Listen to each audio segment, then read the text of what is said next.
नमस्कार, मैं हूं संजय कुमार। आज आपको एक बात और भी समझना पड़ेगा कि बाल विकास परियोजना की जो कर्मचारी है, आंगनबाड़ी सेविका है या सहायिका है, या फिर इस देश में और भी महिलाएं और भी ट्रस्ट में जो काम कर रही हैं, जैसे आंगनबाड़ी सेविका सहायिका के साथ साथ आपको आशा कार्यकर्ता भी है, साथ साथ जीविका भी है। इन लोगों के वेतन पर लगातार जो है धरना प्रदर्शन होता ही रहता है, और धरना प्रदर्शन के एवज में सरकार उसके ओर क्या ध्यान देता है, ये सबसे बड़ी सवाल है। अब आपको लेकर के हम चल रहे हैं पूरे बिहार में। पूरे बिहार के आंगनबाड़ी सेविका या आशा कार्यकर्ता और जीविका की बात अगर करें तो ये तीनों ऐसे हैं कि वेतन मानदेय के लिए ही बात करते हैं। चूँकि वेतन मानदेय के लिए बात करना भी एक बहुत बड़ी सवाल है, क्योंकि अगर आज इस देश में अगर देखेंगे तो सबसे ज़्यादा अगर कमज़ोर है तो वो है महिला। महिला सशक्तिकरण की बात हमारे भारत में होता है।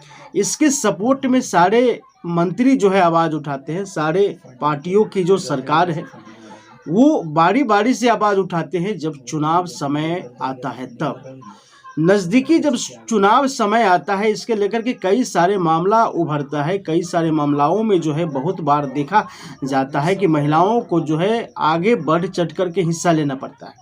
लेकिन आज हम जिस टॉपिक पर बात आपसे करने जा रहे हैं, बाल विकास परियोजना के कर्मचारी या फिर आशा कार्यकर्ता या जीविका दीदी, इनके ऊपर हमेशा टिप्पणी होता है, सरकार की ओर से हमेशा टिप्पणी होता है। यहाँ तक कि हमारे देश के प्रधानमंत्री से लेकर के मुख्यमंत्री तक जो है कहते हैं कि महिलाओं के हर व्यवस्थाओं में जो है किसी भी प्रकार की कमी नहीं होना चाहिए। लेकिन अगर हम बात करें तो वही कहीं ना कहीं आपको ये समझना होगा कि जिस प्रकार से हमारे देश की तमाम नेता, तमाम पॉलिटिशियन करने वाले लोग जो है, उनका राजनीतिक कैरियर गरीब से शुरू होता है, दलित, महादलित, पिछड़ों, अति पिछड़ा पर जो है सवाल खड़ा होता है, महिलाएं पर जो है सवाल खड़ा होता है, शिक्षा पर सवाल उठाते हैं, स्वास्थ्य संबंधित सवाल भी जो है उठाते हैं। लेकिन उनका कहीं ना कहीं जो ये चुनावी जुमला है, ये चुनावी प्रचार है, वहीं पर जाकर के उन लोगों को समस्या खत्म हो जाता है।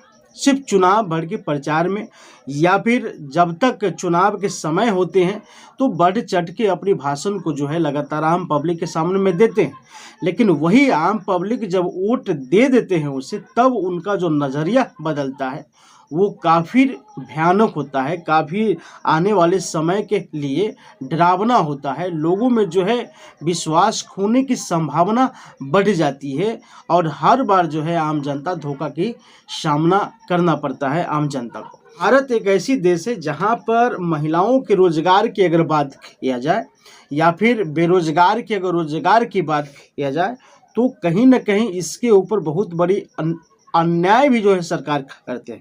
अब जैसे कि एग्जाम्पल के तौर पर हम आपको बताना चाहेंगे कि भारत में सबसे पहला ऐसा धरना प्रदर्शन है महिला का, जो 2023 में जो है आंगनबाड़ी सेविका या सहायिका या फिर आशा कार्यकर्ता, ये लोग पूरे भारत में जो है धरना प्रदर्शन किए थे। दिल्ली के उतनी बड़ी जगह है जहां पर हर समय 24 घंटा अगर देखेंगे तो किसी न किसी विषय को लेकर के धरना प्रदर्शन चलता रहता है, जहां पर जंतर मंतर है। और वहीं से शुरू हुआ था आंगनबाड़ी सेविका, सहायिका और आशा कार्यकर्ता की बराबर ऐसी धरना प्रदर्शन चलती रहती है। लेकिन जो 2023 की जो धरना प्रदर्शन रहा, उस धरना प्रदर्शन में सबसे बड़ा जो है महिलाओं का जो है व्यवस्था आगे रहा है। 2023 की धरना प्रदर्शन में जो महिला है वो बढ़ चढ़ कर के हिस्सा लिया और बढ़ चढ़ के भाग लिया कि भैया ये सवाल सिर्फ वेतन का नहीं है, बल्कि महिला का जो है इज्जत, मान, सम्मान, मर्यादा का भी। इस पर सरकार पूर्ण रूप से ध्यान नहीं देता है, जिसके कारण से जो है तमाम महिला को जो है कठिनाई की सामना करना पड़ता है।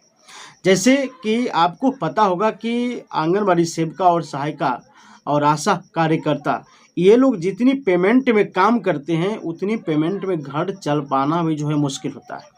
अगर हम बात करें एक तरफ रोजगार की और एक तरफ सरकार की और एक तरफ घर के जो है चलाने की, जहां पर प्रधानमंत्री जी जो है कहते हैं कि जहां पर हमारे देश के प्रधानमंत्री ने हर लोगों को संदेश दिया कि आत्मनिर्भर भारत मतलब भारत में जो है हर लोग जो है आत्मनिर्भर जो है